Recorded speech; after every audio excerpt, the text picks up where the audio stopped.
लिख नहीं सकते, मैं आपको लिख के दिखा नहीं सकता। तो मैं क्या कर रहा हूँ, एक नेल को लेके, फ्रिक्शन है तो कोई चीज कहीं पे फिक्स होगी, फ्रिक्शन है ही नहीं तो कुछ फिक्स नहीं, फ्रिक्शन होना चाहिए।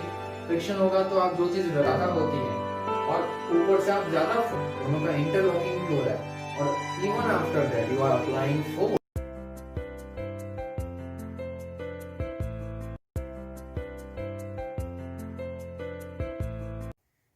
Hello everyone, welcome to the third video lecture of our chapter named Friction. Okay, so in today's video we are going to discuss this topic named Friction Unnecessary Evil. ये कैसा topic है sir, ये necessary भी है और evil, evil कैसे necessary हो सकता है? ओके, हम इसको समझते हैं। ओके, फ्रिक्शन अगर नहीं होता, ठीक है, नेसेसरी एविल, एविल तो ना हो तो वही अच्छा। ओके, पर ये ऐसा एविल है जो कि होना भी चाहिए और नहीं भी होना चाहिए। बहुत सारी ऐसी जगह है जहां पे ये बहुत ही जरूरी है, अगर ये ना हो तो गड़बड़ हो जाएगी। वो क्या गड़बड़ हो जाएगी हम देखने वाले हैं। ओके, तो मैंने बहुत सारे केसेस लिखे हैं, एग्जाम्पल लिखे हैं। हमको क्या लिखा था, थिंक अबाउट इट, बट कैसे? एक कंडीशन है, सोचो कि फ्रिक्शन नहीं होता, सोचो कि ये जो एविल है वो नहीं होता, ऐसा अच्छा कंडीशन सोचो, ये जो एविल है वो है ही नहीं, एग्जिस्ट नहीं करता है। तो ये सारी सिचुएशन में क्या होता? First, to move on a wet muddy track और अ वेट मार्बल फ्लोर। सोचो एकदम वेट मडी ट्रैक है जिसपे आपको चल के जाना है या दौड़ के जाना है और फ्रिक्शन नहीं है वहां पे। और जैसे मार्बल फ्लोर्स हम घर में बनाते हैं या मंदिर में होते हैं जनरली, तो मार्बल फ्लोर्स तो ऑलरेडी स्मूथ है और सोचो कि वो वेट है और भी, और उसके ऊपर आपको मूव करना है, चलना है, दौड़ना है, वॉटेवर। सोच सकते हो आप कि अगर फ्रिक्शन नहीं है तो इन चीजों के अंदर आपका क्या हाल होगा? आप बहुत ही अच्छे से बम हो जाओगे, गिर जाओगे। तो इन शॉर्ट, चलो फर्स्ट पॉइंट एविल को सपोर्ट कर रहा है कि नहीं भाई, फ्रिक्शन थोड़ा बहुत होना चाहिए, तो ही हम वेट मडी ट्रैक या वेट मार्बल फ्लोर पे अच्छे से स्टेबल रह के, ध्यान रख के, फिर भी आपको ध्यान रख के ही चलना है, पर ध्यान रख के आप कंट्रोल करके चल सकते हो, मूव कर सकते हो। अगर जीरो फ्रिक्शन होता तो आप वो भी नहीं कर सकते। राइट विद पेन और पेंसिल ऑन अ पेपर। आप सोचो फ्रिक्शन नहीं होता दो चीजों के बीच में, उनकी सरफेस में इरेगुलरिटीज ही नहीं होती, तो इंटरलॉकिंग नहीं होता। ओके, तो आप पेन और पेंसिल से लिख कैसे पाते? सोचो, आप जैसे लिखने का ट्राई करते, पेन और पेंसिल फिसल जाता, स्लाइड हो जाता। ओके, तो पेन का जो इंक है वो सरफेस पे लगता ही नहीं, और शायद लगता तो अनइवन तरीके से, आप उसको एक पर्टिकुलर जैसा आप लिखना चाहते हो वैसा शेप नहीं दे सकते। इसका मतलब दूसरा भी ये विल को सपोर्ट कर रहा है। चलो थर्ड पे आते हैं, चॉक एंड बोर्ड। ओके, आप सोचो इसके अंदर भी इरेगुलरिटीज होंगी जो कि हमने पहले देखा था, बोर्ड के सरफेस में भी होंगी। तो मैं इसको लिखने का कुछ ट्राई कर रहा हूँ। ओके, ये मैंने लिख दिया। इसका मतलब क्या हुआ कि ये चॉक के जो छोटे छोटे पार्टिकल्स थे वो बोर्ड की इरेगुलरिटीज के अंदर फंस गए हैं अभी। ओके, बोर्ड की जो इरेगुलरिटीज होंगी उसकी सरफेस की, उसके अंदर इसके पार्टिकल्स लग गए हैं और इसीलिए हमको ये ऐसा दिख रहा है। सेम काम होता है ये ऊपर वाले सेकंड वाले एग्जांपल में, पेन और पेंसिल में। पेन और पेंसिल में भी इंक के जो भी पार्टिकल्स होते हैं वो पेपर की इरेगुलरिटीज के अंदर लग जाते हैं और उसके कारण आपको ये दिखता है। ओके, तो मतलब फ्रिक्शन नहीं होता, इरेगुलरिटीज नहीं होती, तो आप ये सब नहीं कर सकते, लिख नहीं सकते, मैं आपको लिख के दिखा नहीं सकता, पढ़ा नहीं सकता। ओके, चलो इसका मतलब थर्ड वाला भी सपोर्ट कर रहा है एविल को। अरे बाप रे, टाइम खराब चल रहा है। फोर्थ, एनी मूविंग ऑब्जेक्ट और व्हीकल। कोई भी मूविंग ऑब्जेक्ट है या तो कोई भी व्हीकल है, पहले moving object, for example a cricket ball. वो बॉलर ने बॉल फेंका, बैट्समैन ने उसको हिट किया, अब जो बॉल है वो मूविंग पोजीशन में है, मूविंग कंडीशन में है, मोशन स्टेट में है। तो जब तक उसको फील्डर फील्डर जो है फील्डिंग कर रहा है उसको जब तक रोकेगा नहीं तब तक वो मूव करता रहेगा इधर से उधर कहीं पे भी। जहां पे भी उसको जगह मिलेगी वो मूव करता रहेगा। सोचो ऐसा होगा तो क्या होगा, मतलब एक ही बॉल में पूरा मैच खत्म करना पड़ेगा। बॉल तो रुकने ही नहीं वाला जब तक कोई रोकेगा नहीं। आप सोचो, फ्रिक्शन नहीं है, बॉल नहीं रुक रहा, एक इंसान फील्डर जो है उसके पीछे दौड़ रहा है बॉल के पीछे, वो दौड़ेगा कैसे? फ्रिक्शन तो है ही नहीं, जब भी स्टेप लेगा वो गिर जाएगा। ओके, तो बहुत प्रॉब्लम्स हो सकती हैं। मतलब अब मेरा फेथ बढ़ रहा है कि ये एविल अच्छा वाला एविल होगा। ये 4 पॉइंट है जो कि उसको सपोर्ट कर रहे हैं। आगे देखते हैं। Fixing a nail on the wall. For example एक नेल है, उसको आपको वॉल के अंदर लगाना है। जैसे एक फोटो है, फोटो फ्रेम लगाने के लिए एक नेल तो चाहिए वॉल के अंदर। तो मैं क्या कर रहा हूँ, एक नेल को लेके हथौड़ी से टक टक उसको लगाने का ट्राई कर रहा हूँ।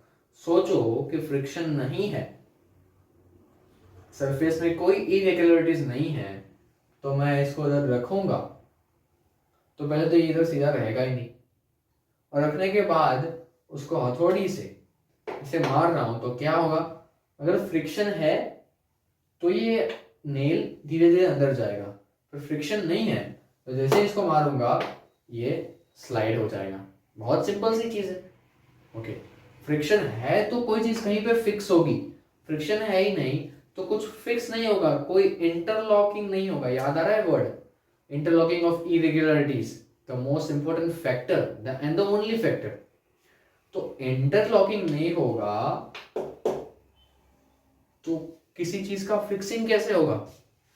Okay, so fixing nail on the wall ये भी नहीं हो सकता। क्या बात है, एविल का टाइम चल रहा है।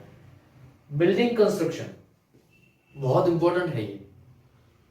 आप सोचो कहीं पे बिल्डिंग का कंस्ट्रक्शन चल रहा है और जो कंस्ट्रक्शन वर्कर्स हैं वो क्या करेंगे? ब्रिक रखेंगे, उसके ऊपर सीमेंट, फिर दूसरा ब्रिक, सीमेंट, दूसरा ब्रिक। अब ब्रिक पे जो इरेगुलरिटीज हैं उसके ऊपर सीमेंट लगा दिया तो उसको फिक्स करेगा, और उसके ऊपर दूसरा ब्रिक लगेगा, उसमें भी इरेगुलरिटीज है, उसके ऊपर फिर से सीमेंट। अब सोचो ये पूरा एक एक ब्रिक करते करते पूरा इतना बड़ा बिल्डिंग बनता है। फ्रिक्शन नहीं होता तो पहले तो ये दो ब्रिक्स भी एक दूसरे के ऊपर खड़ी नहीं रह सकती, क्योंकि जैसे एक ब्रिक सीमेंट दूसरा लगाया तो वो गिर जाएगा। पहले तो नीचे वाला ही स्टेडी नहीं रहेगा, क्योंकि एक ब्रिक को रखने के लिए नीचे की सरफेस के दोनों के बीच में तो फ्रिक्शन होना चाहिए। फ्रिक्शन होगा तो आप जो चीज रखोगे वो वैसे के वैसे रहेगी। फ्रिक्शन नहीं है तो क्या होगा? ये चौक रखा, आगे चला जाएगा। ठीक है, समझ में आ रहा है? किसी भी ऑब्जेक्ट को रखा तो वो सीधा स्लाइड होने लगेगा, पर मेरे हाथ में भी फ्रिक्शन है, चौक की सरफेस में भी है, इसलिए मैं इसको स्लाइड कर रहा हूं तो इधर आके ये रुक रहा है। समझ आ रहा है? तो बिल्डिंग कंस्ट्रक्शन भी नहीं हो सकता था अगर ये इंपॉर्टेंट एविल, इतना अच्छा वाला एविल नहीं होता तो। बिल्डिंग कंस्ट्रक्शन ठीक है, ये भी सपोर्ट कर रहा है, कोई नहीं भाई, हम क्या कर सकते हैं। Match box, match box is the most important example, और भी बहुत कुछ समझा रहा है।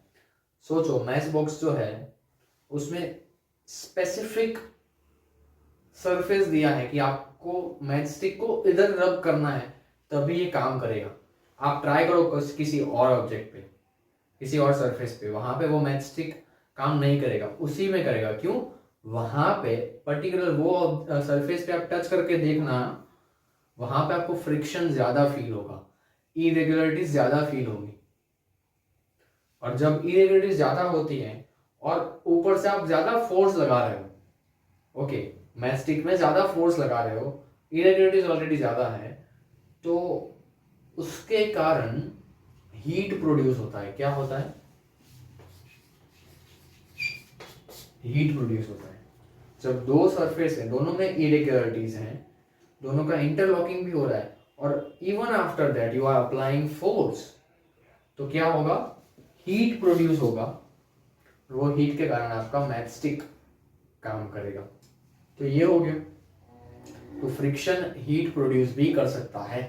Okay, sole of your shoes, आपने देखा होगा, आप जब भी कोई शूज या चप्पल या कुछ भी लेने जाते हो तो उसका नीचे का जो लेयर होगा, सोल होगा, it can't be flat, it can't be smooth. आपने कभी ऐसा नहीं बोला होगा शॉपकीपर को, ऐसा बोला होगा कि मेरे को स्मूथ शूज दिखाना। स्मूथ मतलब आपको पहनने में वो कंफर्टेबल हो, उसका मटेरियल अच्छा हो, और उसका सॉल तो हार्ड ही होना चाहिए। आप कभी सॉल स्मूथ नहीं मांग सकते। अगर आपने ले लिया तो क्या होगा, आप जल्दी गिर सकते हो। ओके, स्मूथ मीन्स सीधा, फ्लैट में बोल सकता हूँ। जैसे आपको पता होगा कई बार ऐसा होता है कि कोई कोई जनरली फीमेल्स के जो फुटवेयर्स होते हैं उसमें नीचे वाला सरफेस फ्लैट होता है कई बार, तो उसके कारण ऐसे वेट फ्लोर्स हैं, वेट मार्बल फ्लोर्स या किसी और जगह पे आप गिर भी सकते हो। ओके, तो जनरली क्या होता है देखना, स्पोर्ट्स शूज में, हर स्पोर्ट्स शूज कोई भी कंपनी का देख लो, उसका नीचे का जो सरफेस होगा वो एकदम कोई पर्टिकुलर पैटर्न बना देंगे वो, ऐसा कुछ, जिसके कारण जो स्पोर्ट्स पर्सन है उसको दौड़ने की जरूरत पड़ने वाली है, छलांग लगाना होगा, तो इतना हार्डवर्क करना है उसको। और अगर सोच लो उसका शूज नीचे से इतना फ्लैट होगा तो उसके शूज में और सरफेस में ग्रिप नहीं आएगा, इंटरलॉकिंग ही नहीं होगा। इसमें क्या है इंटरलॉकिंग करने वाला, इरेगुलरिटीज इधर चाहिए हमको। जितने ज्यादा टफ उसके सोल होंगे उतना ज्यादा वो अच्छे से अपना परफॉर्मेंस दे पाएगा। ओके, तो इससे तो लग रहा है कि ये एविल बहुत काम का है। फ्रिक्शन तो होना ही चाहिए, मतलब इरेगुलरिटीज तो होनी ही चाहिए, बाकी आप अच्छे से दौड़ नहीं पाओगे, कुछ काम नहीं कर पाओगे, इतने ज्यादा इंपॉर्टेंट है ये। एनी रोटेटिंग मशीन, कोई भी रोटेटिंग मशीन ले लो, जैसे फैन है, तो आप ट्राई करना कि आपके घर का भी कोई भी फैन हो, तो एक आध घंटे से आधे घंटे से वो घूम रहा है, एक काम करो उसका स्विच ऑफ करो और उसको जाके टच करो, क्या होगा, आपको फील होगा कि वहां पे कुछ हीट प्रोड्यूस हुआ है, वो थोड़ा बहुत गर्म हो जाएगा। या तो कोई भी रोटेटिंग मशीन है, वो रोटेटिंग मशीन को भी, इवन आपका व्हीकल ले लो, तो आपका व्हीकल भी गर्म हो जाता है उसको काम करने के बाद। ओके, वर्किंग कंडीशन के बाद वो क्या होता है, गर्म होता है। क्यों? क्योंकि कोई चीज थी अंदर घूम रही थी, मोशन हो रहा था, अब मोशन रुक गया है, तो मोशन को रोका गया है, रुकता नहीं है वो। कौन सा फोर्स लगता है वहां पे, फोर्स ऑफ फ्रिक्शन, तो मोशन रोका गया है। और जहां पे ये फ्रिक्शन होता है, सर ने बताया था कि हीट वहां पे होता है छोटे बड़े अमाउंट में। और एक अगर आपको एग्जांपल ट्राई करना है तो हम कर सकते हैं कि आपको क्या करना है, आपके दोनों हाथ लो, दोनों हाथ को एक दूसरे के साथ लाओ, दोनों पाम्स को रब करना है जोर से, दोनों पाम को रब करते हो जोरों से, तो 5 मिनट करते रहो। उसके बाद आप फील करोगे कि ये क्या है, उसके अंदर हीट प्रोड्यूस हो चुका है, ये गर्म हो चुका है। ओके, तो ऐसा क्यों होता है, फ्रिक्शन जहां पे होता है वहां पे वो चीज हीट भी प्रोड्यूस करता है। जैसे आप ट्रेन ले सकते हो, ठीक है, रेलवेज जो है, आपने कई बार नोट किया होगा कि रेलवेज की जो पटरियां होती हैं वो ट्रेन के जाने के बाद गर्म हो जाती है। कई बार ट्राई करना, दूसरा ट्रेन नहीं आ रहा है तो ट्राई करना, क्या करना है आपको, रेलवे ट्रैक, रेलवे स्टेशन कहीं गए हो, आप कहीं जा रहे हो, एक ट्रेन चला गया और आपके ट्रेन आने की देर है, तो आप रेलवे ट्रैक को टच करो सिर्फ, वो आपको गर्म फील होगा, वहां पे हीट होगा। ऐसा क्यों हुआ, कोई मूविंग ऑब्जेक्ट था, वो सरफेस पे से गया, फ्रिक्शन तो हर जगह पे है, फ्रिक्शन नहीं होता तो रेलवे का जो मतलब ट्रेन का जो इंजन है और सारे वैगन है वो स्लिप होके नीचे गिर जाते, पर थैंक गॉड कि फ्रिक्शन है तो वो स्लिप नहीं होते, सिर्फ एक्स्ट्रा क्या मिलता है हमको, हीट मिलता है। तो इन शॉर्ट ये सारे एग्जाम्पल से मेरे को ये समझ आ गया कि this evil is most necessary thing in our daily life. अगर ये एविल नहीं होता, मतलब फ्रिक्शन नहीं होता, सरफेस भले ही कितना स्मूथ दिखे, पर अगर उसमें इरेगुलरिटीज नहीं है तो ये बड़े ही तकलीफ की बात है हमारे लिए। आप अपना ये मोबाइल फोन भी पकड़ नहीं सकते अच्छे से, फ्रिक्शन है, इरेगुलरिटीज है, तब आप उसको पकड़ सकते हो, क्योंकि आपके हाथ का सरफेस, मोबाइल का सरफेस, दोनों की इरेगुलरिटीज में इंटरलॉकिंग हो रहा है, तब जाके कोई चीज फिक्स होती है, उसके अलावा नहीं हो सकती। Okay, that's why this evil is most necessary thing. इसलिए मैंने टॉपिक का नाम ही टेक्स्ट बुक में ये दिया गया है दैट फ्रिक्शन नेसेसरी एविल, और मैंने भी वही लिखा है, इसके अंदर रीजन था। ओके, सो आज के लिए इतना रखते हैं। इसमें हमने समझा कि फ्रिक्शन क्यों इंपॉर्टेंट है। नेक्स्ट समझे कि कई जगह पे फ्रिक्शन को कंट्रोल करना है। एविल है, एविल तो एविल होता है, मतलब वो होना ही चाहिए, बट ज्यादा अमाउंट में है तो तकलीफ करेगा, तो उसको कंट्रोल करना पड़ता है। कहीं जगह पे हमको फ्रिक्शन ज्यादा चाहिए, कहीं जगह पे कम चाहिए, तो वो कैसे कर सकते हैं वो हम नेक्स्ट वीडियो में देखेंगे। ठीक है, आज के लिए इतना रखते हैं, तब के लिए take care of yourself, bye bye.